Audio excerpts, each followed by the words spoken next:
From WKRG Plus, your local election headquarters, this is Politics with Pete.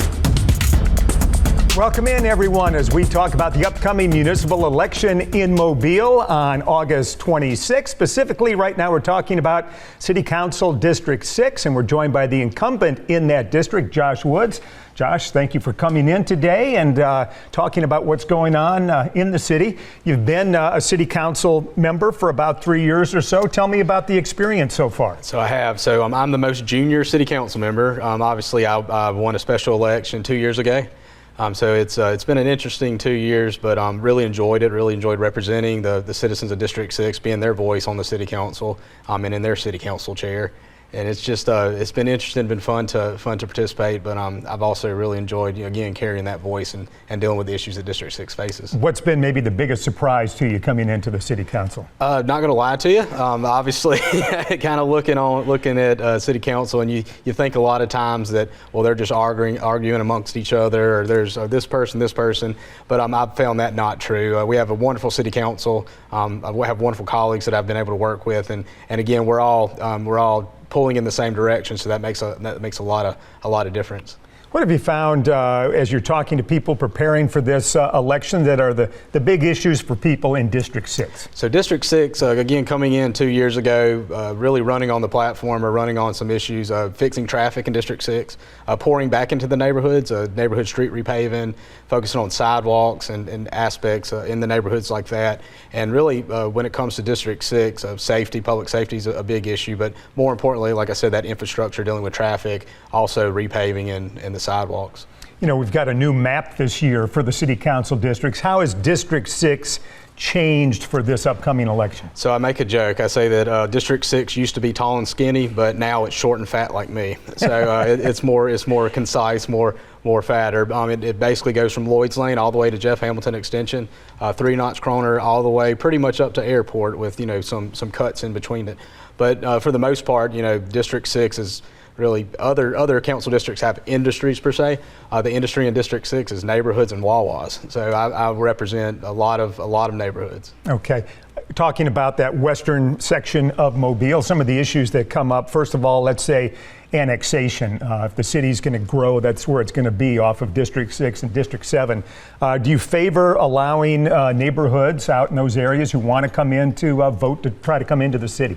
For sure, and going back to just 2 years ago, I came in with a special election. The last annexation vote was a week before my special election. So I've had the opportunity to walk hand in hand with these residents that voted to voluntarily come into the city of Mobile through annexation. I'm in favor of annexation. I think it's a way to grow the city, but also to allow people to have the services like fire, police, also trash, different services like that. And while I'm not out advocating actively for this neighborhood to join the city, I would entertain or be willing to entertain anyone that wants to join the city at any time. And in speaking to the people who have recently annexed in, are they enjoying the experience so far of being in the city, or have there been some rough patches? They are. So we've had to hold hands. Fortunately, it's been very seamless. Little different things go on. Obviously, they're serviced via trash and also garbage through a private contractor or a third party that comes and subsidizes whenever routes in the city go down or the old city limits go down. They come in and subsidize those routes.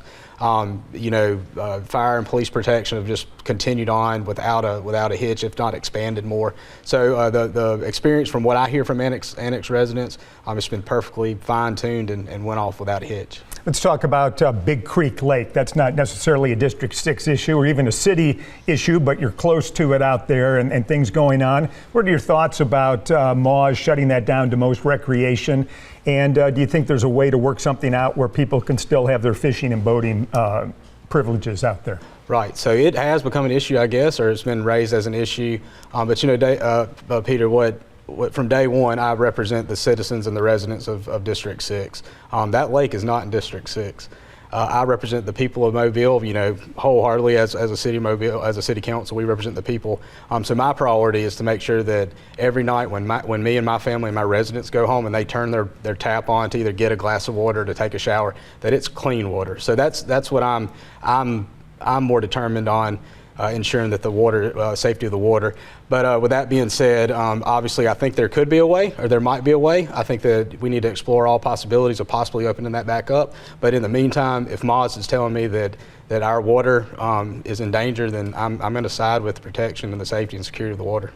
We have a penny tax here in Mobile for CIP, basically infrastructure projects, that each council person gets a fixed sum to kind of do what they want in their own district. What are your priorities right now with that money for District 6? Yeah, so this is an important election. Obviously, there's some candidates out there possibly for mayor talking about re-pulling that money back, but you know what they don't know, what they're not addressing is the fact that this is an ordinance, that money goes directly to the district for District 6 projects, you know, specifically for my district. Addressing the issues moving forward, continuing to pour back in the neighborhoods, especially those newly annexed areas. The city just completed the mapping of all the streets, including the newly annexed areas. So we've now got a map, and we've graded all the streets. So there's a lot of streets, especially newly annexed, again, that are in very poor condition. So next year, roughly 3.2 million of the city count of the District 6 CIP funds are going to go into repaving projects, specifically in District 6. So that's going to bring us up to speed. Focusing on the sidewalk repairs. Obviously, District 6 is the place people come home to in the evenings. Mobile comes home to in the evenings. So walking and getting out in the neighborhood is very important. So obviously ensuring the safety of as people do that, the sidewalks are safe. And then finally, you know, continuing that focus on ensuring that traffic is flowing appropriately and across the district. So that's really between traffic and the infrastructure of our district, and potentially as soon as the stormwater management plan is finished, or stormwater management studies finished, beginning to address some of those stormwater issues that we face in District 6. As a city council person, you have to take care of your district, but you also have to take care of the city as a whole. What are your biggest concerns for the city of Mobile? What are the key issues in this election? So obviously I think fiscal responsibility is a big issue. Just today at City Council, it was talked about how in budget year 26, we're finally retiring that legacy liability associated with the fire and police pension fund. So that's gonna really take about $20 million off of the must dos every year, freeing up that cash flow. But that doesn't mean we need to go out and spend it inappropriately. But really fiscal security of the city. And I will say that while that's my biggest fear, my biggest challenge that I keep in mind for the city as a whole, I'm very pleased to say that's also one of my biggest, accomplishments from my short time on City Council. You know, about a year ago, or really at the beginning of this year, we instituted an ordinance, so a law that says the city must maintain at any given time 16.66% of a reserve fund. The state of Alabama through the Zogby Act says that we have to maintain 2% or 2 months worth of operating revenue. So I'm very proud of that. I really think that with the mayor leaving and the city council that we have now, that we've really set the city up for growth and financial stability moving forward. Everyone's talking about crime and crime prevention during this election. What are your thoughts about that? What can we do differently with our police department, or what other measures might have to be taken? So there's a lot of different terms that people will throw about. They'll throw out that, hotspot policing, community policing, and regardless of where we are, what we call it, I think at the end of the day you got to have that combination. Public safety, I've always said this, public safety is a team effort. Not only is it the officers or the firefighters on the street, but it's up to the residents of District 6 and the city of Mobile to actively participate and report things. And if you see something, say something. Make sure that we're not setting ourselves up when it comes to fire of noticing things that, hey, that's not a good situation, call and report it. If you see some weird stuff going on in your neighborhood or as you're driving around town, call and report it. It's a team effort, and while public safety is a very big priority, and a lot of times it's easy to say, well, the police aren't doing enough or the city's not doing enough. It's a team effort, Peter, whenever you're talking about public safety. So whether you call it hotspot policing, community policing, or a combination, that's definitely, we have to all work together to make our city a safer place. All right, we've got to wrap it up. Good luck, well, Josh. Thank you. I appreciate it. And we'll be back with the other candidates for District 6 after the break. And welcome back, everyone. I'm joined now by Paul Anderdonk, another candidate for City Council in District 6. Paul, nice to have you here. Nice to be here. Tell us a little bit about yourself. I'm currently a police officer. I was formerly with the City of Mobile for about 12 years, currently with South Alabama.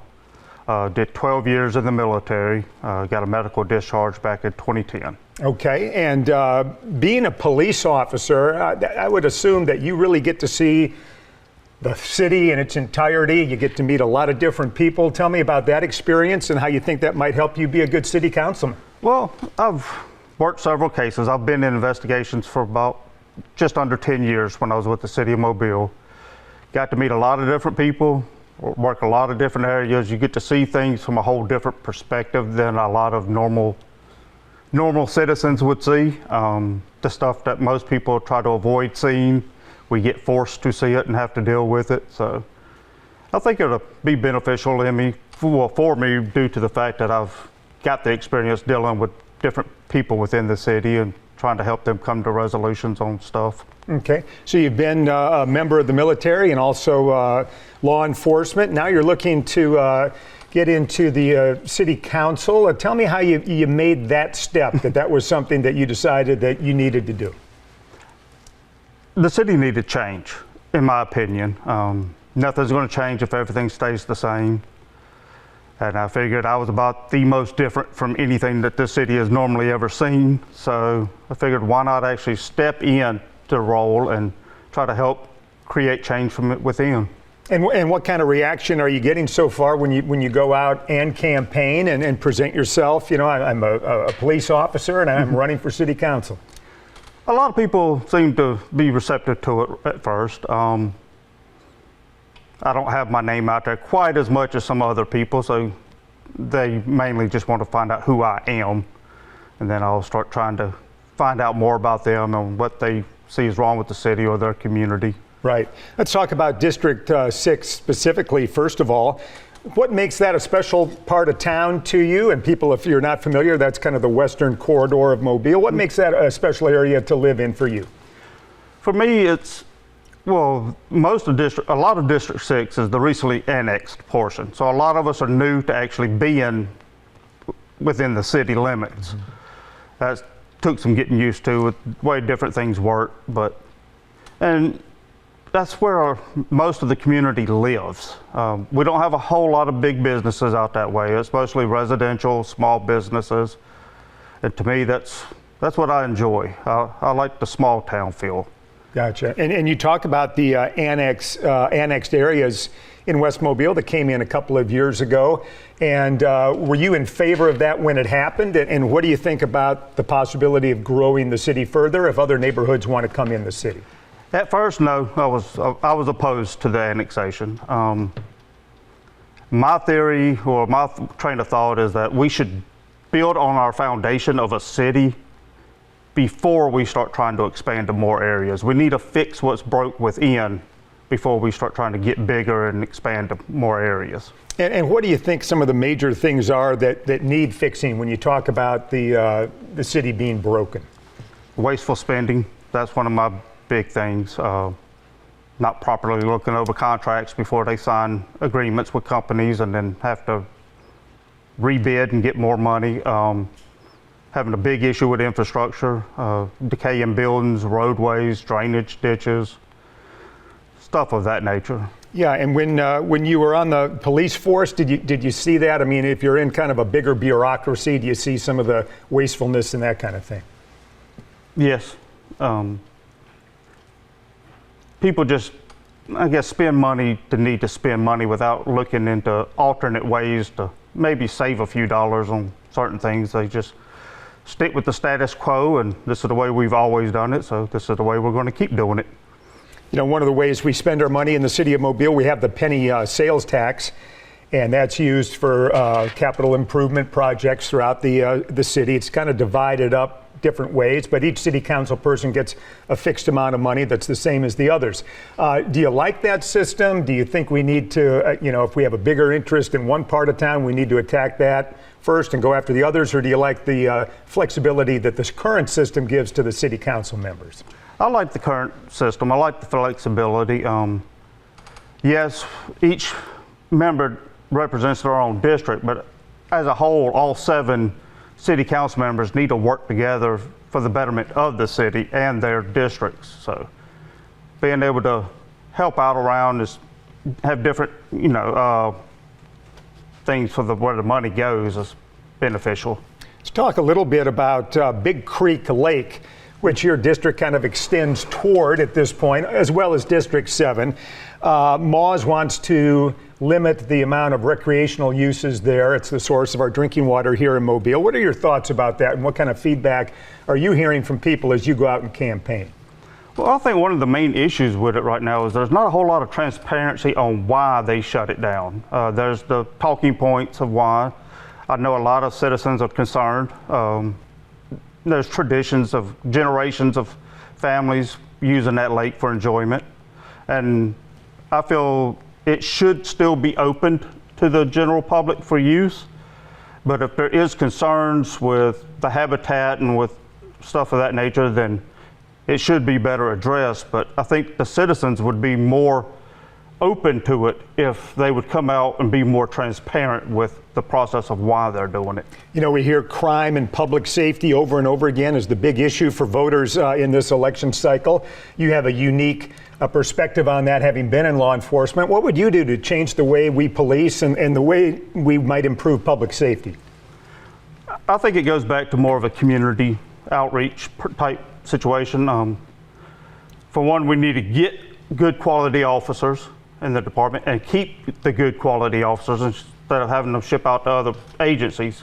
And then that way they can build relationships within their communities and their beats and their stuff of that nature, and interact more with the citizens that live in those communities, clean up the communities, make them a little bit more presentable, fix street lights, the curb appeal, and just get back to being a more community-centered type of policing. Do we have enough officers right now?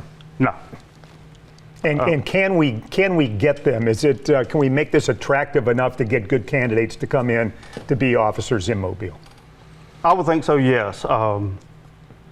We're definitely a big enough city, and the department overall is good.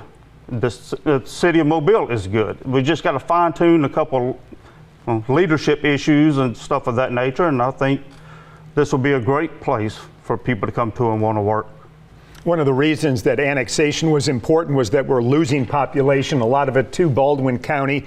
What can be done, in your opinion, to stop that trend and keep people and families living in Mobile? Back to securing our foundation, we've got to get the little things fixed. Most people think of big picture items, but the little things is what matters.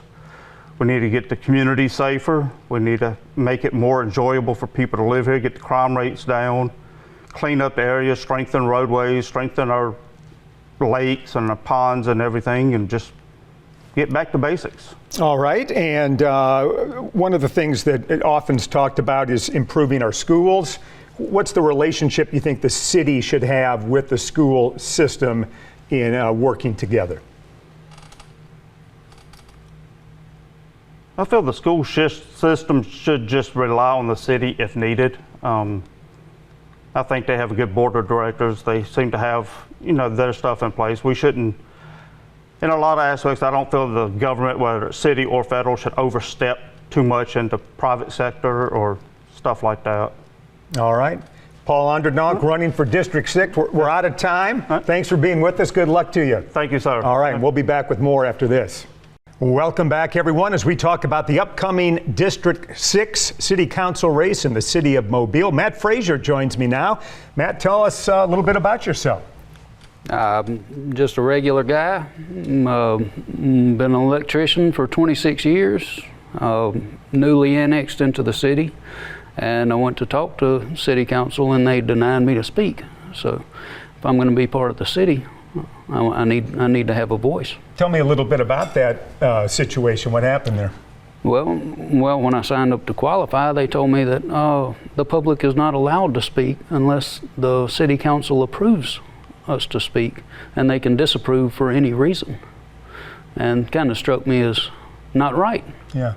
What subject were you hoping to address with the council? Malls.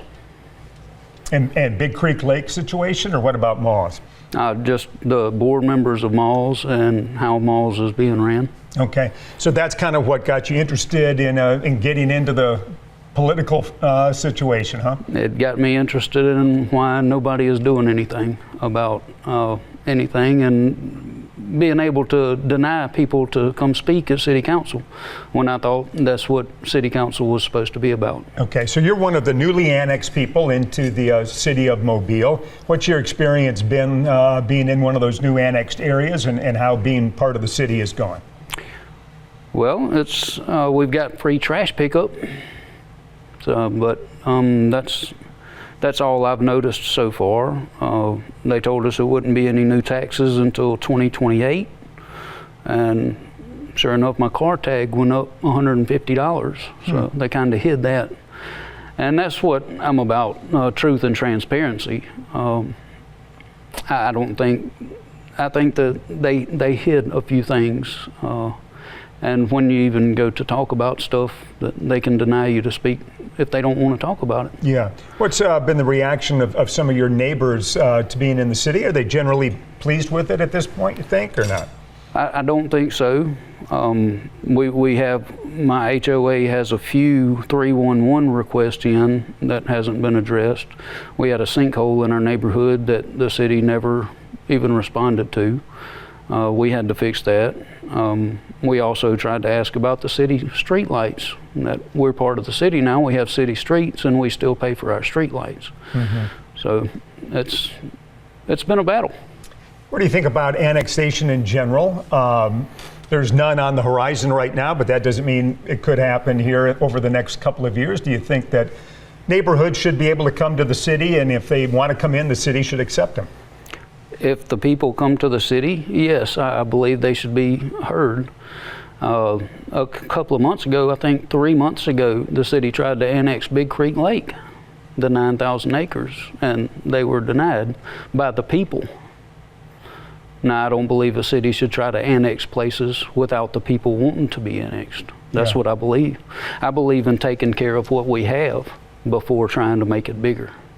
Is the Big Creek Lake issue something that's important to you in terms of recreational use? I know it's not in the city, but a lot of people probably in your district enjoy boating or fishing out there over the years. Absolutely. I believe in my rights as a U.S. citizen. That's what I stand for. Yeah. What do you think about, let's talk about some of the issues in the district. What are the big needs, you think, in District 6 that maybe aren't being addressed? What would be some of your top priorities? Infrastructure, our roads, the people that break their cars going down rolling into a crater. It's kind of a big deal, you know, and I know people think that that's small beans, but a broke tire, you know, if it just breaks off your car, it's kind of a big deal. You know, even though it's $1,000. Sure. You know, some people think, oh, no big deal. Well, to the working class family, that's a huge deal. Not to mention the downtime and everything else that comes with it. What do you think about the facilities in District 6, talking about, you know, maybe parks or libraries or stuff that adds to the quality of life? I'm absolutely for that. We don't even have a police precinct in our district. I thought that was kind of odd. There's no town hall in our district.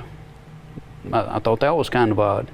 I believe we do need those kind of things. I'm not sure that the city looked into everything that they would have to take care of before they annexed us in. You've been out talking to people in the district. What are you hearing from them? What are the big issues on their minds? Are they neighborhood specific or District 6 specific, or are they more concerned with bigger issues facing the city? A lot of people are concerned with a lot of what's going on in the city, and a lot of the people that I'm talking about is looking for change from the same old, same old. Yeah. All right, so change is one thing, but where do they want that change to go? What are some of the things they want to see done? Well, like you said, we'd like a town hall, a place to go meet, you know, a place to gather. We don't have that. The infrastructure, the sewage spills into our lakes and rivers that nobody's held accountable for. I want to hold people accountable for their actions. What is your take on the crime situation both in District 6 and citywide? I don't like it. I've talked to the captain at Precinct 2, the police captain, and he told me that the police force is running on 75%, and particularly the traffic enforcement is running at 50%. In my neighborhood, we have a problem with speeders. I believe that where that's stemming from is no police presence. If you know there's no police there, you're not going to mind, speeding through the neighborhood. The best analogy I can give you on that is, I don't know if you go to Gulf Shores. Do you drive to Gulf Shores? Yeah. All right. When you hit Summerdale, do you do the speed limit? When you hit Loxley, do you do that speed limit? Because of police presence. And I really believe that. We all try to do the right thing, do the speed limit and all this, but we're very mindful when you see police there on a regular basis. And I think that's where our problems come in, that they don't have the manpower to do that. Yeah, and so you think we need to have more officers. And I know we're down a number right now from where we maxed out at one time. Yes, sir. And we're down in size of police officers and made the city bigger. So it doesn't add up. Yeah. And how are, in terms of how they're deployed, a lot of candidates we've talked to throughout the districts, mayor, city council, talk about maybe returning the police more to the neighborhoods where they're more visible as well. That sounds like something that would fall in line with what you think. Absolutely. I think a police presence, even there, getting to know the people, playing basketball with the kids, talking to the kids in the neighborhoods. I think that's a good thing. I think that's what I grew up with. I grew up in 8 Mile. We'd play basketball on the streets. Mm-hmm. Not a lot of kids do that anymore. I get it. We're in a changing age, that things change. But the police officers would stop, shoot a basketball with us for a few minutes, talk to us, and head on out. Yeah. Affordable housing's been mentioned a lot as a big issue. Any thoughts there about how we can improve that situation? On the affordable housing, I looked into it, and it seems like they're offering these incentives to do this, but the city still owns the homes. Yeah. So it's not giving the people really a way to own the homes, and right. I would like to help with that. All right, sorry to cut you short a little bit, problem. Matt, but we are out of time. Appreciate you coming in. Good luck to you. I hope you've enjoyed hearing from all the candidates in District 6, everyone. Remember to vote on August 26th.